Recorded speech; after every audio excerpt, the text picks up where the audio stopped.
భారత్లో మళ్ళీ lockdown రాబోతుందా? Covid టైంలో ఎలా అయితే ప్రజలు తీవ్ర సంక్షోభాన్ని ఎదుర్కొన్నారో అలాంటిది మళ్ళీ ఇప్పుడు ఆర్థిక సంక్షోభాన్ని ఎదుర్కోవాల్సిన పరిస్థితి వచ్చేసిందా? దీనిపైన కేంద్రం ఏ రకంగా స్పందించింది? అలాగే మోడీ గారు రీసెంట్గా కొన్ని వ్యాఖ్యలు చేశారు ఈ ఆర్థిక సంక్షోభాన్ని గురించి. సో ఆయన ఏం మాట్లాడారు, ఇప్పుడు ప్రజలందరూ కూడా ఎందుకు ప్యానిక్ అవుతున్నారు అనే దాని గురించి క్లియర్గా చెప్తా. అయితే కొన్ని వాట్సాప్ గ్రూప్స్లలో, ఫేస్బుక్, ఇన్స్టాగ్రామ్, సో ఈ సోషల్ మీడియా, ఈ యాప్స్ వేదిక ద్వారా కొన్ని మెసేజెస్ అందరికీ కూడా పాస్ అవుతున్నాయి. త్వరలో లాక్డౌన్ రాబోతుంది. అయితే కేంద్రం దాన్ని అయితే కొట్టిపారేస్తుంది, అందులో ఎటువంటి వాస్తవం లేదు. బట్ ఆర్థిక సంక్షోభాన్ని అయితే ఖచ్చితంగా భారత్ ఎదుర్కోవాల్సిన పరిస్థితి ఉంది. దీనికి కారణం ఏంటంటే మిడిల్ ఈస్ట్ కంట్రీస్లో జరిగిన వార్, అమెరికా, ఇరాన్, ఇజ్రాయెల్ ఈ మూడు దేశాల మధ్య జరిగిన ఈ వార్ వల్ల కేవలం భారత్కే కాదు, ఇటు ఈస్ట్ ఆసియాలో ఉన్న కంట్రీస్ అన్నిటికీ కూడా ఆయిల్, తర్వాత క్రూడ్ ఆయిల్, ఎల్పిజి, ఎల్ఎన్జి ఇవన్నీ కూడా షార్టేజ్ వచ్చాయి. సో దీంతో ఇక్కడ నిల్వలు కూడా అయిపోతున్నాయి, అక్కడి నుంచి ఎగుమతి కూడా తగ్గిపోతుంది. దీనికి కారణం ఏంటంటే అక్కడ ఈ రిఫైనరీస్ ఇవన్నీ కూడా పూర్తిగా డ్యామేజ్ కావడం, హార్మోజ్ లాంటి అదంతా కూడా క్లోజ్ అయిపోవటం, అక్కడి నుంచి ఈ ట్రేడింగ్ షిప్స్ అన్నీ కూడా లోపలికి వెళ్ళలేకపోవటం, మళ్ళీ బయటికి రాలేకపోవటం. అంటే అక్కడ ఒక యుద్ధ వాతావరణం అయితే అక్కడ ఉంది. కాబట్టి ఈ ఆర్థిక సంక్షోభాన్ని ఎదుర్కోవాల్సిన పరిస్థితి అయితే వచ్చింది. అయితే నిన్న మోడీ గారు అసలు ఏం మాట్లాడారు, ప్రజలందరూ కూడా మోడీ గారు మాటలు విన్న తర్వాత ఎందుకు భయాందోళనకి గురవుతున్నారు అనే దాని గురించి మనం క్లియర్గా నేను చెప్పే ప్రయత్నం చేస్తాను. సో అంటే ఆయన చెప్పిన ముఖ్యమైన విషయాలు: అవసరం లేకుండా లాంగ్ ట్రావెల్ తగ్గించండి, అలాగే పెట్రోల్ డీజిల్ వృధా చేయొద్దు, పబ్లిక్ ట్రాన్స్పోర్ట్, కార్ పూలింగ్ అంటే షేర్ చేసుకోమంటున్నారు. ఒక కారులో నలుగురు, ముగ్గురు అలా వెళ్తే తగ్గించవచ్చు, అంటే ఖర్చు తగ్గుతుంది. అలాగే వర్క్ ఫ్రమ్ హోమ్ సాధ్యమైతే చేయండి, అన్నెసెసరీ గోల్డ్ కొనుగోలు తగ్గించవద్దు. రీసెంట్గా సికింద్రాబాద్ ప్యాడ్ గ్రౌండ్స్లో ఆయన చేసిన వ్యాఖ్యలు ఇవి. 1 సంవత్సరం పాటు గోల్డ్ కొనుగోలు తగ్గించినట్టు కూడా మహిళలకు ఆయన చెప్పే ప్రయత్నం చేశారు. అలాగే కొంచెం డబ్బుని సేవ్ చేసి పెట్టుకోండి, ఎందుకంటే లాక్డౌన్ వస్తుంది అనే సంకేతం కంటే ఫ్యూచర్ అన్సర్టినిటీ, అంటే ఫైనాన్షియల్గా కేర్ఫుల్గా ఉండండి అంటూ కూడా ఆయన చెప్పడం జరిగింది. సో ప్రాక్టికల్గా చెప్పాలంటే కొంచెం మనీ ఎమర్జెన్సీ సేవింగ్స్ని పెట్టుకోమంటూ కూడా చెప్పారు. తర్వాత అన్నెసెసరీ ఈఎంఐలు, అప్పులు అటువంటి అవాయిడ్ చేయండి. తర్వాత ఫ్యూయల్ అండ్ డైలీ ఎక్స్పెన్సెస్ కంట్రోల్లో పెట్టుకోవాలి. తర్వాత రేషన్ బేసిక్ ఐటమ్స్ని నార్మల్గా ఉంచుకోండి. ఎప్పుడు ఏ టైంలో ఏం జరుగుతుందో తెలియదు, కాబట్టి ఇవన్నీ కూడా ప్రతి కుటుంబం ఇలాంటి జాగ్రత్తలు ఎప్పుడు తీసుకుంటూ ఉంటాయి, కానీ ఈసారి ఇంకా జాగ్రత్తలు తీసుకోవాలని చెప్తున్నారు. తర్వాత వాట్సాప్లో ఈ మెసేజెస్, ఈ లాక్డౌన్కి సంబంధించిన మెసేజెస్ వస్తే వెంటనే ప్యానిక్కి గురి కావద్దు. సో స్కూల్స్, ఆఫీసెస్, ట్రాన్స్పోర్ట్స్ ఇవన్నీ నార్మల్గానే ఉన్నాయి, ప్రభుత్వం కూడా ప్యానిక్ అవ్వద్దు అని చెప్పి ఆయన ఈ విషయాల గురించి మాట్లాడితే ప్రజలు భయాందోళనకి గురైన తర్వాత కేంద్రం దీని గురించి వివరణ ఇచ్చింది. ముఖ్యంగా పెట్రోలియం శాఖ మంత్రి హర్దీప్ సింగ్, అలాగే ఆర్థిక మంత్రి నిర్మలా సీతారామన్. సో వీటి గురించి ఒక క్లియర్గా వివరణ అయితే ఇవ్వడం జరిగింది. అయితే ప్రస్తుతం మన భారత్ దగ్గర 69 రోజులకు సరిపడా క్రూడ్ ఆయిల్, ఎల్ఎన్జి స్టాక్ అయితే ఉన్నాయి. తర్వాత 45 రోజులకి సరిపడా ఎల్పిజి కూడా ఉన్నాయి. షార్టేజ్ ఉన్నా కానీ నిల్వలు ఉన్నాయి, ప్రజలకి ఇబ్బంది లేకుండా అందించే ప్రయత్నం చేస్తున్నారు.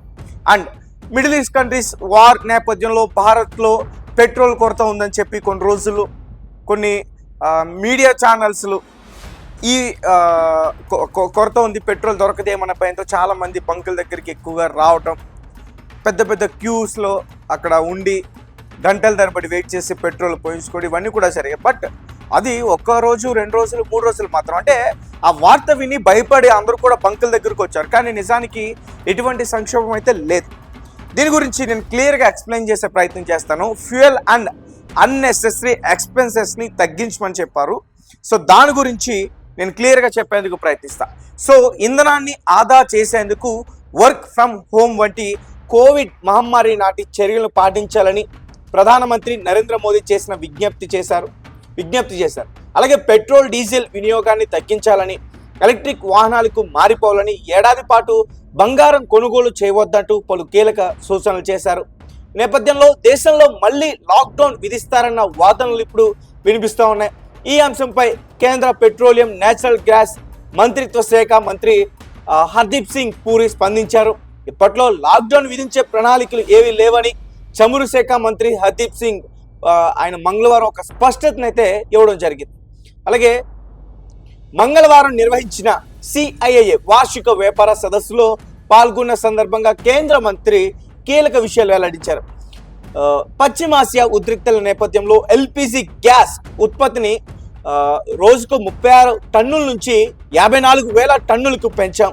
అలాగే పశ్చిమాసియా సంక్షోభాన్ని తట్టుకోవడానికి ప్రధాని మోదీ ఇచ్చిన పిలుపు ఒక మేల్కొల్పు. ఎంతో బాధ్యత్వంగా ఈ సంక్షోభాన్ని ఎదుర్కొన్నాం, ఎక్కడ ఏ కొరత లేదు అని చమురు శాఖ మంత్రి హర్దీప్ సింగ్ పూరి వెల్లడించారు. దేశంలో 69 రోజులకు సరిపడా క్రూడ్ ఆయిల్ ఎల్ఎన్జి స్టాక్ ఉన్నట్టు చెప్పారు. అలాగే 45 రోజులకు సరిపడా ఎల్పిజి గ్యాస్ స్టాక్స్ అయితే ఉన్నట్లుగా కూడా స్పష్టం చేశారు. ఇక అమెరికా ఇరాన్ ఉద్రిక్తలను దృష్టిలో పెట్టుకుని ప్రధానమంత్రి నరేంద్ర మోదీ పొదుపు చర్యల గురించి దేశ ప్రజలకు పిలుపునిచ్చారు. ఈ క్రమంలో లాక్డౌన్ పై ఎక్కువగా చర్చ అయితే మొదలైంది. ఈ వాదనలను చమురు శాఖ మంత్రి పూర్తిగా కొట్టిపారేశారు. ఇక వర్క్ ఫ్రం హోమ్ ను కంపెనీలు ప్రోత్సహించాలని ప్రధానమంత్రి నరేంద్ర మోదీ ఇటీవలే సూచించారు. తెలంగాణ పర్యటన సందర్భంగా ఈ మేరకు దేశ ప్రజలకు పిలుపునైతే ఇవ్వడం జరిగింది.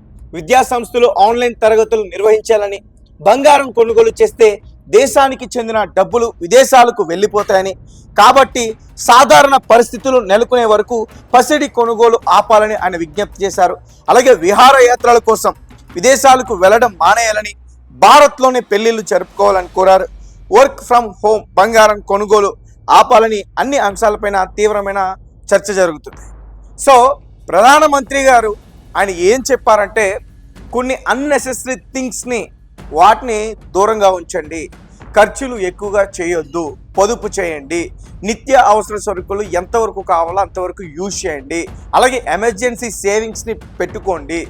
ఎందుకంటే ఎప్పుడు ఏ టైంలో ఎటువంటి పరిణామం చోటు చేసుకుంటుందో ఎవరికీ తెలియదు. అంటే భారత్ గురించి కాదు, ఫ్యామిలీ సిచ్యువేషన్స్లో కూడా కుటుంబంలో ఎవరికైనా ఏదైనా అయితే ఎమర్జెన్సీ సేవింగ్స్ లేకపోతే చాలా ఇబ్బంది ఉంటుంది. సో అంటే ఈయన ఆ రకంగా కూడా చెప్పారు, ఈ రకంగా కూడా చెప్పారు. సో అలాగే దీనిపైన నిర్మలా సీతారామన్ ఏ రకంగా మాట్లాడారు అనే దాని గురించి కూడా ఒకసారి నేను క్లియర్గా చెప్పేందుకు ప్రయత్నిస్తాను. సో కేంద్ర మంత్రులు హర్దీప్ సింగ్ పూరి అలాగే నిర్మలా సీతారామన్ వంటి వారు ఈ సోషల్ మీడియాలో వస్తున్న లాక్డౌన్ 2026 వార్తల్ని పూర్తిగా కొట్టిపారేశారు. భారత్ వద్ద 60 రోజులకు సరిపడా చమురు నిల్వలు ఉన్నాయని, ఎవరు ఆందోళన చెందవద్దని స్పష్టత అయితే ఇవ్వడం జరిగింది. అలాగే ప్రపంచ పరిస్థితులు ఎప్పుడు ఎలా మారుతాయో తెలియని తరుణంలో బంగారం కొనుగోలును తగ్గించుకోవడం, పొదుపు పాటించడం వంటివి దేశ శ్రేయస్సు కోసమేనని వారు గుర్తు చేశారు. కాబట్టి ఇప్పుడున్నది వైరస్ లాక్డౌన్ కాదు, అది ఎనర్జీ సేవింగ్. అలాగని ఈ ఆర్థిక సంక్షోభం వల్ల లాక్డౌన్ ఏర్పడింది అనేది కూడా కాదు, కేవలం ఎనర్జీ సేవింగ్, మనీ సేవింగ్. ఎటువంటి పరిస్థితుల్లో ఎలా ఉంటుందో తెలీదు. ఒక పక్క హర్మోజ్ జలసంధి దగ్గర ఇంకా ఉద్రిక్తత ఉంది, అలానే ఉంది. బయటకి ఎటువంటి వార్తలు రాకపోయినా కానీ అక్కడ చిన్నపాటి అటాక్స్ జరుగుతూనే ఉన్నాయి, ట్రేడింగ్ సరిగ్గా జరగట్లేదు. కాబట్టి భారత్ ముందు నుంచే ఆలోచించి 3 నెలలకు సరిపడా చమురు కావచ్చు, ఆయిల్ నిల్వలు కావచ్చు, ఇవన్నీ కూడా జాగ్రత్త చేసింది. అయితే 3 నెలలు అయిపోయిన తర్వాత ఎలా ఉంటుందో పరిస్థితులు ఎవరికి తెలియదు. కాబట్టి ప్రధానమంత్రి దేశ ప్రజలకు ఇటువంటి పిలుపునైతే ఇవ్వడం జరిగింది. అండ్ చాలామంది ఇంకా లాక్డౌన్ పెట్టేస్తున్నారు, మీ ఊర్లకు వెళ్ళిపోండి, చాలా ఇబ్బంది అయిపోతుంది, ట్రావెల్కి ఇబ్బంది అయిపోతుంది, ఇవన్నీ కూడా చాలామంది ఇప్పుడు మాట్లాడుతున్న పరిస్థితి. అవన్నీ కూడా ఏం లేవు. సో చూద్దాం, ఒకవేళ ప్రభుత్వం అటువంటి ఒకవేళ హెచ్చరికని ఇవ్వాలనుకుంటే కేంద్ర మంత్రి దీనిపైన స్పష్టంగా వివరించే ప్రయత్నం చేస్తారు, స్పందిస్తారు. సో చూద్దాం ఏం జరుగుతుందనే. అండ్ మీ కమెంట్స్ ఏంటి, మీరేం చెప్తారా? లాక్డౌన్ వచ్చే అవకాశం ఉందంటారా? కరోనా మహమ్మారి లాంటి ఆ రోజుల్ని మళ్ళీ భారత్లో వచ్చే ఛాన్స్ ఉందంటారా? ఎదుర్కోవాలంటారా? దాని గురించి కామెంట్స్లో నాకు తెలియపరచండి.